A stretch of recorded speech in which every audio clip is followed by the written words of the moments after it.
અહેમદાબાદ મિત્ર ન્યૂઝમાં આપનું સ્વાગત છે।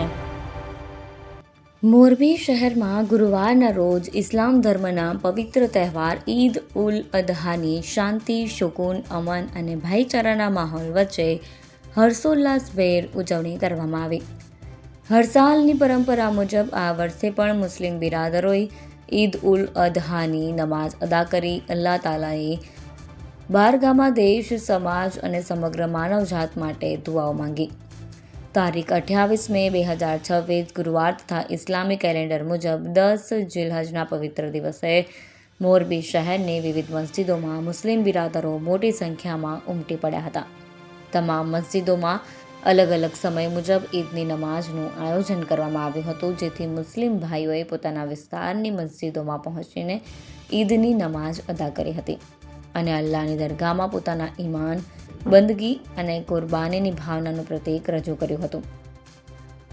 ઈદ ઉલ અદહા અને બકરીદ તરીકે પણ ઓળખવામાં આવે છે। તે માત્ર તહેવાર નહીં, પરંતુ કુરબાની, ત્યાગ, આજ્ઞાપાલન અને માનવ સેવાનો મહાન સંદેશ આપતો ઇસ્લામી પર્વ છે। હઝરત ઇબ્રાહીમ દ્વારા અલ્લાહના હુકમ માટે પોતાના સૌથી પ્રિયનું બલિદાન આપવા દર્શાવેલી તૈયારી માનવજાતને ઈમાન અને સમર્પણનો સંદેશ આપે છે। આ પર્વ એ શીખવે છે કે ઇન્સાન પોતાની અંદરના અહંકાર, સ્વાર્થ અને નફરતનો ત્યાગ કરી પ્રેમ, દયા અને ભાઈચારો અપનાવે।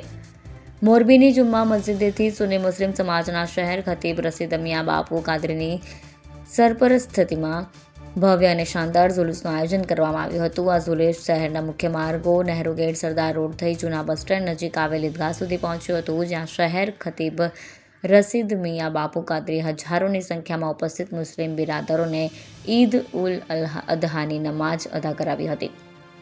ઈદગાહ ખાતે મોરબી શહેર ઉપરાંત આસપાસના ગામડાઓમાંથી પણ મોટી સંખ્યામાં મુસ્લિમ બિરાદરો ઉપસ્થિત રહ્યા હતા। શહેર ખતીબે પોતાના સંબોધનમાં ભારત દેશમાં અમન, ચેન, કોમી એકતા, ભાઈચારો અને સુખ શાંતિ કાયમ રહે તે માટે અલ્લાહ પાકની બારગાહમાં ખાસ દુઆએ ખેર કરી હતી। સાથે જ તમામ મુસ્લિમ ભાઈઓને ઈદની મુબારકબાદ પાઠવી માનવતા અને એકતાનો સંદેશ આપ્યો હતો। ત્યારબાદ ખાટકી વાડ પાસે આવેલી હૈદરી મસ્જિદે ઝુલુસનું સમાપન થયું હતું। સમગ્ર કાર્યક્રમ દરમિયાન કોઈ અનિચ્છનીય બનાવ ન બને તે માટે મોરબી જિલ્લા પોલીસે ચુસ્ત અને સુંદર બંદોબસ્ત ગોઠવી કાયદો અને વ્યવસ્થાની ઉત્તમ કામગીરી નિભાવી હતી। ઈદ ઉલ અદહાની ઉજવણી માત્ર ધાર્મિક આસ્થા પૂરતી મર્યાદિત રહી નથી, પરંતુ મોરબી શહેરમાં કોમી સૌહાર્દ, સામાજિક એકતા અને પરસ્પર પ્રેમનું જીવંત ઉદાહરણ બની રહી હતી। આજના સમયમાં જ્યારે સમાજમાં એકતા અને ભાઈચારાની જરૂરિયાત વધુ અનુભવી રહી છે, ત્યારે આવા પવિત્ર તહેવારો માનવતાને જોડવાનું મહત્વનું કાર્ય કરે છે। અહેમદાબાદ મિત્ર ન્યૂઝ રિપોર્ટ આરિફ દિવાન સાથે કેમેરામેન મોહમ્મદ શાહ, મોરબી।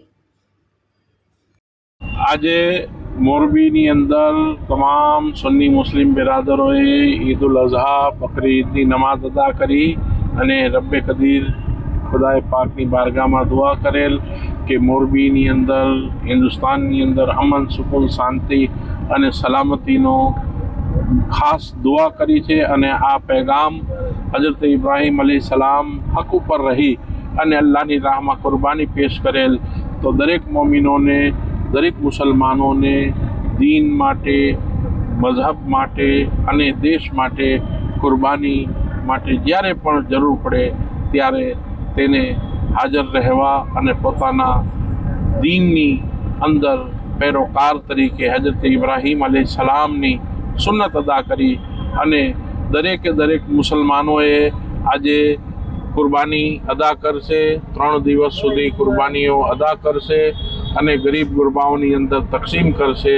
તો આ મોરબી એક મિસાલ છે હિન્દુ મુસ્લિમ સમાજની કોમી એકતા માટે, અને એ જ ખાસ દુઆ છે કે સદાએ મોરબીની અંદર હિન્દુ મુસ્લિમ કોમી એકતા જળવાઈ રહે અને મોરબી ખૂબ પ્રગતિ કરે, હિન્દુસ્તાન ખૂબ શાદ આબાદ રહે, એવી દુઆઓની સાથે આજે ઈદની નમાઝ અદા કરેલ હતી। અને બધા જ સુન્ની મુસલમાનો તરફથી તમામ હિન્દુસ્તાનના મુસલમાનોને, હિન્દુ મુસ્લિમ ભાઈ બહેનોને બધાને મારા તરફથી ઈદના ખૂબ ખૂબ મુબારકબાદ। સલામ વાલેકુમ। અહેમદાબાદ મિત્ર ન્યૂઝની યુટ્યુબ ચેનલને સબસ્ક્રાઇબ કરો અને બેલ આઇકોન જરૂરથી દબાવો, જેથી દરેક મહત્ત્વના વિડીયોની નોટિફિકેશન તમને મળતી રહે।